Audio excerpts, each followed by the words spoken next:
Hello, everyone. Welcome back to another episode of the English Learning Podcast, where we help you become confident and fluent in English. I'm your host, Sarah. And I'm Bill, your co-host. Today, we're diving into a topic that's so important for every English learner: motivation and self-discipline in English learning. That's right, Bill. Learning a new language can be exciting, but it's not always easy. Sometimes we feel super motivated, and other times we feel stuck or even want to give up. Absolutely. But here's the good news. Motivation and self-discipline are skills you can build. And in today's episode, we're going to help you understand how to stay motivated and disciplined in your English learning journey. We'll be sharing practical tips, real-life examples, and some powerful techniques to help you stay on track, even when things get tough. So, whether you're just starting your English learning journey or you've been learning for a while, this episode is for you. Let's get started. So, Bill, let's start with the basics. What exactly is motivation, and why is it so important for English learners? Great question, Sarah. Motivation is the inner drive that pushes you to take action. In English learning, it's what makes you open your textbook, practice speaking, or even listen to this podcast. Absolutely. And I believe there are two main types of motivation, intrinsic and extrinsic. Could you explain them? Sure, intrinsic motivation comes from within.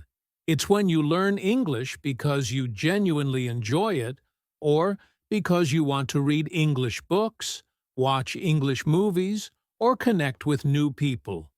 On the other hand, extrinsic motivation is when you learn English for an external reason, like getting a better job, passing an exam, or receiving praise from others. I love that explanation. So what do you think is more powerful for English learners, intrinsic or extrinsic motivation? Both can be powerful, but intrinsic motivation tends to last longer because it's self-driven. But having a mix of both can be the perfect balance. That makes sense. But many learners struggle with staying motivated. They start with excitement but lose interest over time. That's very common, Sarah. And that's why it's essential to understand your own reasons for learning English. Asking yourself, "Why do I want to learn English?" can help you stay focused. I completely agree. And once you understand your reasons, you can remind yourself of them whenever you feel unmotivated. Exactly. And coming up next, we will talk about how to set clear and achievable goals that keep you motivated. Stay tuned. So, Bill, now that we understand motivation, let's talk about goals. Why are clear goals so important for English learners? Great question, Sarah. Clear goals give you direction. Without them, you might feel lost or aimless. But with clear goals, you know exactly what you want to achieve. Absolutely.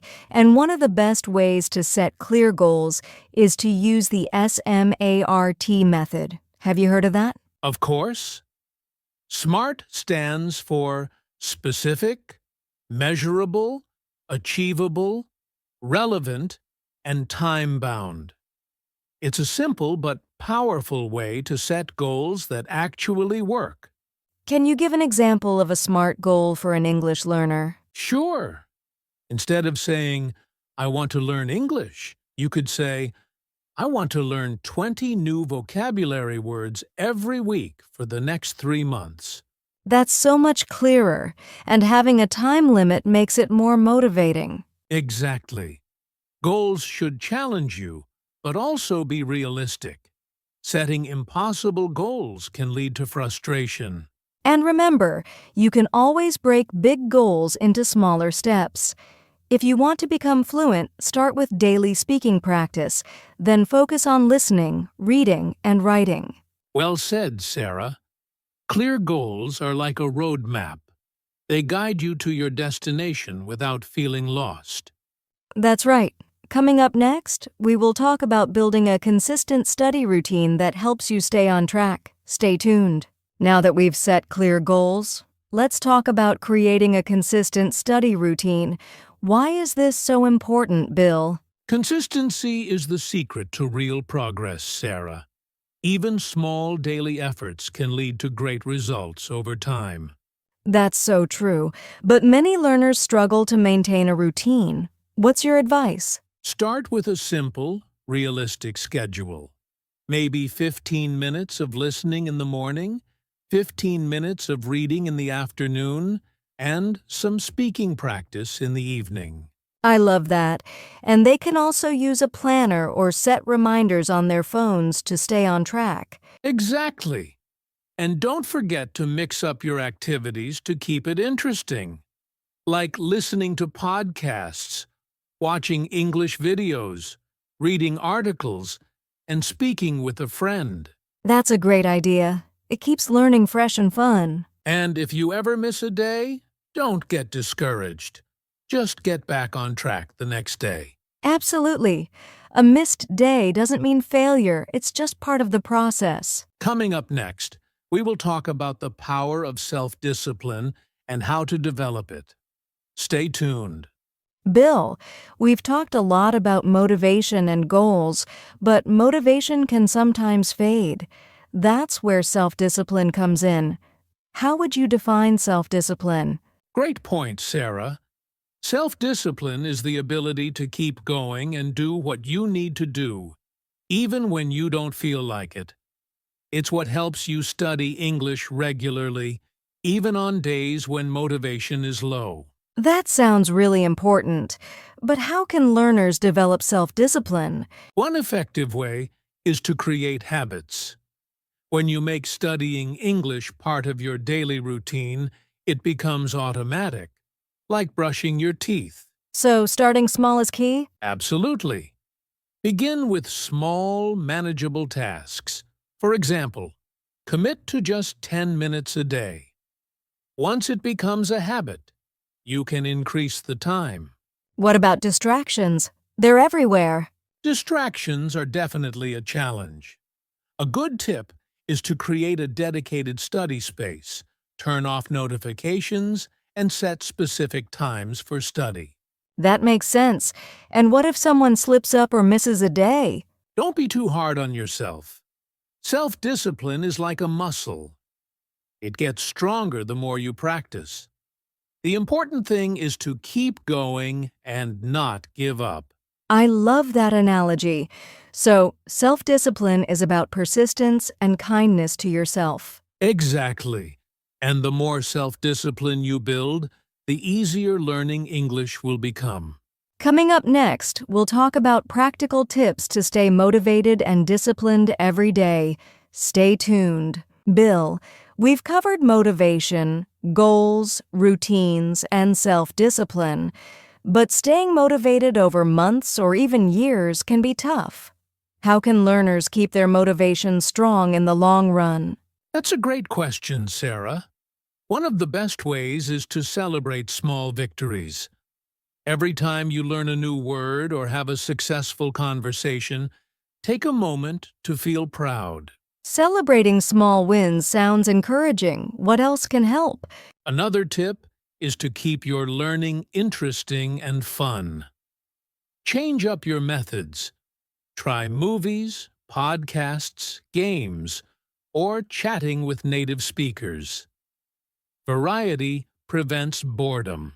I agree. It's important to enjoy the process, not just focus on the end goal. Exactly.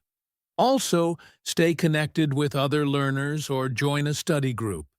Having a community gives support and motivation. That's true. When you share progress with friends, it feels less lonely and more inspiring.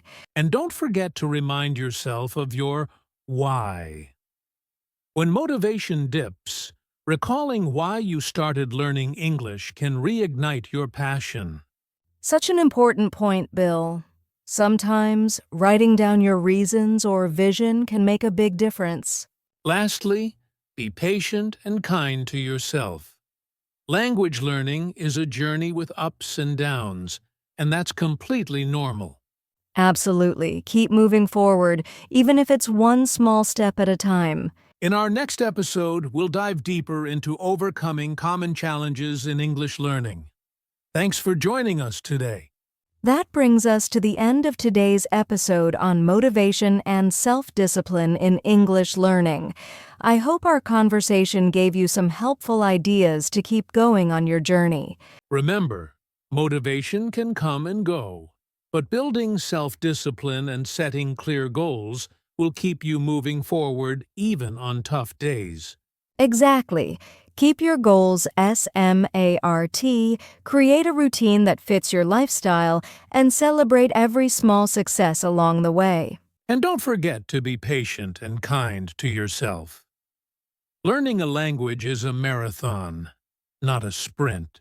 Thank you so much for listening. If you enjoyed this episode, please subscribe and share it with your friends who are also learning English. We'd love to hear your thoughts or questions, so leave a comment or reach out to us on social media. Until next time, keep practicing and stay motivated. Bye, everyone.